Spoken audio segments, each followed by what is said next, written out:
North by Northwest, l'année suivante, 59. C'est pas le nom de l'enfant de Kanye West?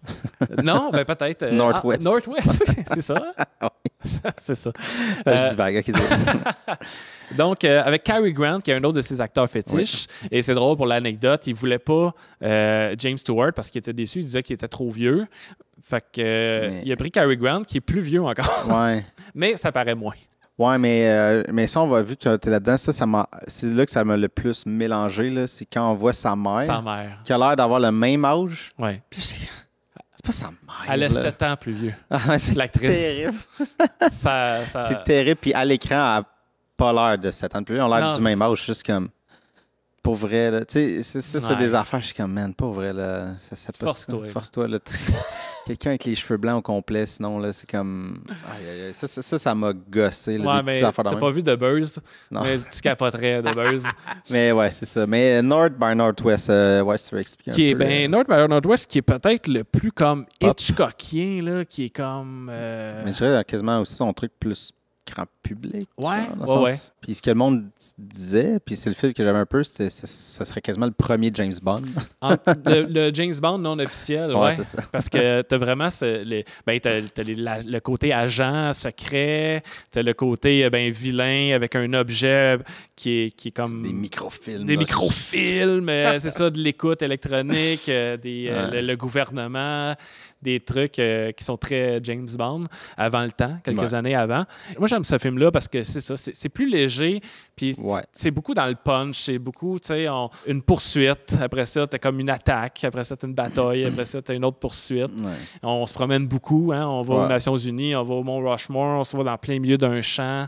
C'est vraiment le plus fun à regarder, tu sais, le plus divertissant, ce qui pourrait s'apparenter à plusieurs... Tu sais, celui qui est plus proche des films d'aujourd'hui, dans les gros films d'action, Mission Impossible de ce monde-là. Un film de mélange d'identité. Qui repose encore sur un quiproquo bien banal. Là. Il va, le personnage de Cary Grant va juste interpeller un serveur dans un hôtel au même moment où il y a un nom qui est appelé à l'interphone. Donc, tu as deux criminels qui vont le prendre pour une autre personne qui ne l'est pas. Et il va être parti là, dans un tourbillon là, de criminalité, essayer de se sauver des méchants. D'alcool. Beaucoup d'alcool. C'est ça, Cary Grant, je le connais juste à travers les films d'Hitchcock, mais il est un peu plus funny guy. Il est comme... Petit côté Roger Moore. Ouais, je m'en ai dit George Clooney, là, tu sais, dans notre époque. Là, c'est ça. La classe, mais tant le petit sourire dans l'œil. Ouais, exact. Mais ça c'est un autre truc qui m'a un peu gossé, dans le sens... c'était le fun, mais des fois, j'étais comme, OK, c'est peut-être too much. Parce qu'il vivait quand même il se fait poursuivre, il est comme... il est dans les nouvelles, comme s'il avait tué quelqu'un. Il y a comme un truc dans puis des fois, il est comme un petit gag, genre, c'est comme... Ouais, peut-être pas là, genre, tu sais. Des fois, j'aurais fait comme... Il avait peut-être dosé un peu le petit côté funny guy, là. Mais sinon, c'était intéressant. Encore là, je pense que c'est celui qui a le plus d'envergure aussi au niveau de la mise en scène. C'était fort. Il y a vraiment tout le temps le thème du damier qui revient partout dans les décors. Ouais. Parce que c'est comme un jeu. Il revient tout le temps avec l'idée du jeu d'échecs parce que c'est un jeu de poursuite, un jeu... Tu sais, c'est ça, qui a le contrôle du jeu, puis tout ça. Puis tout ça dans la scène quand ils sont dans le resto là, au Mont Rushmore. Là, quand ils arrivent... tu as le mur du fond qui est un damier d'échecs, carrément.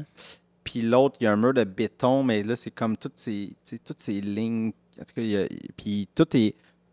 La mise en scène là-dedans est assez folle. Tout le jeu de pouvoir qu'il y a entre les deux, là. Puis tout le long, lui, il est à côté sur le mur de béton, il est complètement écrasé.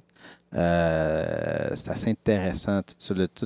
Mais encore là, c'est ça, c'est que maintenant, tu fais comme... On a compris. Comme... Ouais, non, évidemment. On a compris. J'ai un petit kick, là. Ben moi, dans mes scènes préférées de ce film-là, j'aime tout le début là, de comme... il se fait kidnapper, il se fait saouler, on essaie de setuper sa mort, puis il échappe à ça, puis après ça, quand il arrive avec les policiers, il retourne à la maison, puis tout est normal. Ben non, tu sais, ah oui, t'étais là au party. T'étais là, c'est le fun, tu t'es bien rendu, le taxi t'a ramené. Ah ben non, ben monsieur est pas là, il est aux Nations Unies, il est en train de faire un discours, puis là, lui, il est comme... Ben, what the fuck? Comment ça? Fait que, tu sais, personne ne le croit, mais lui-même ne comprend pas non plus de quoi il a été victime, tu sais. Puis après ça, ben, des scènes clés. Tu sais, la scène de l'avion, moi, j'aime ça parce que tu es juste en plein milieu d'un champ. Tu sais, ça fait vraiment original comme attaque. Tu te dis, il peut rien arriver. Ouais, parce que tu vois à 360 degrés. En plein jour, tu vois tout. Qu'est-ce qui peut arriver? Oh shit, OK. C'est vraiment très différent. Puis vers la fin aussi, là, quand il est... avant la fille aille prendre l'avion, là, juste lui qui va observer de manière cachée. Là, c'est le bout de plus James Bond là, qui va juste essayer de communiquer avec la fille qui est à l'intérieur pour pas... Parce qu'elle va se faire tuer. Ouais. Mais il y avait l'exposition un peu de comme... Le petit bidule avec les microfilms que je suis comme... OK. Il fallait qu'il place. Là, je suis comme... Ah, OK.